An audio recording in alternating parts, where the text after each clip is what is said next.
ब्रह्मपुत्र और बराक नदी पर विकसित किए गए राष्ट्रीय जलमार्ग 2 एवं 16 इस परिकल्पना की महत्वपूर्ण कड़ी है।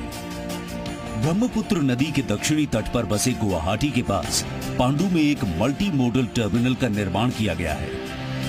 पूर्वोत्तर भारत में जहाजों की मरम्मत एवं रखरखाव के लिए कोई आधुनिक सुविधा नहीं है। जहाजों को मरम्मत के लिए कोलकाता ले जाना पड़ता है, जो काफी खर्चीला है। इस कमी को दूर करने के लिए गुवाहाटी के निकट पांडु में जहाजों की मरम्मत के लिए एक ड्राई डॉक की स्थापना की जा रही है। अब इस पूरे क्षेत्र में जहाज मरम्मत का काम भी होने लगेगा, जो आर्थिक बचत के साथ ही साथ रोजगार का भी सृजन करेगा।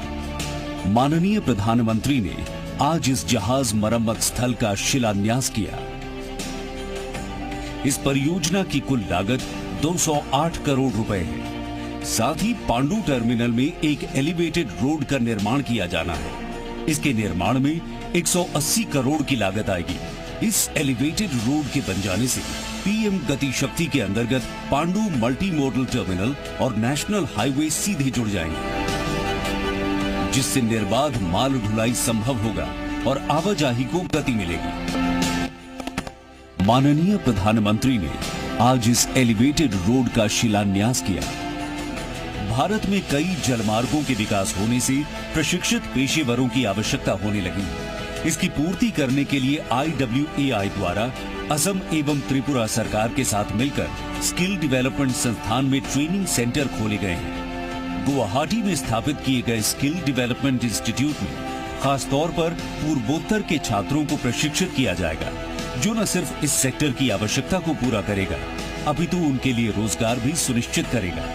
माननीय प्रधानमंत्री ने आज गुवाहाटी में बने मैरीटाइम स्किल डेवलपमेंट इंस्टीट्यूट का उद्घाटन किया।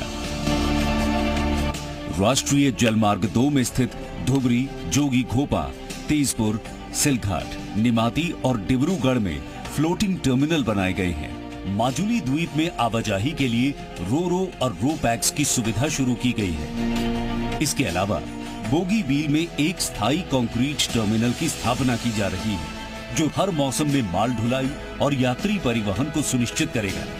इसी तरह राष्ट्रीय जलमार्ग 16 पर बांग्लादेश सीमा से लगे करीमगंज को ट्रांसशिपमेंट हब के रूप में विकसित किया जा रहा है।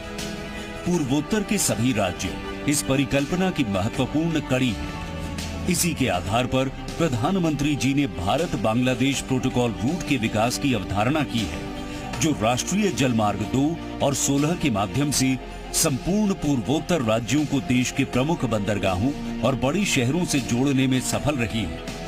उत्तर पूर्वी भारत में जलमार्गों के विकास से सामाजिक और आर्थिक परिदृश्य में भारी बदलाव आया है, जो समग्र विकास का द्वार खोलने के साथ ही साथ रोजगार के नए अवसर उपलब्ध कराने में सफल रहा है। इन प्रयासों से पूरा पूर्वोत्तर मुख्य धारा से जुड़कर देश की उन्नति में विशेष योगदान दे रहा है।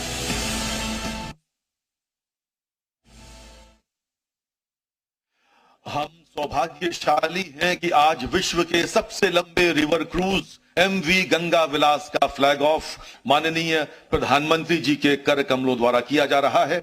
आइए देखते हैं दुनिया की सबसे लंबी नदी यात्रा पर आधारित ये लघु फिल्म।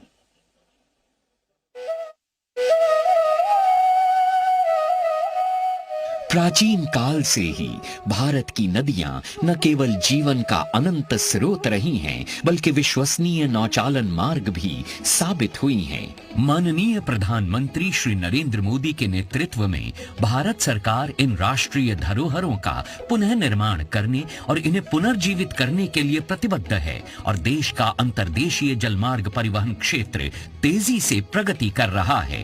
भारत की नदियों में आधुनिक क्रूज चले, व्यापार भी हो, टूरिज्म भी हो, इस दिशा में हम तेजी से आगे बढ़ रहे हैं।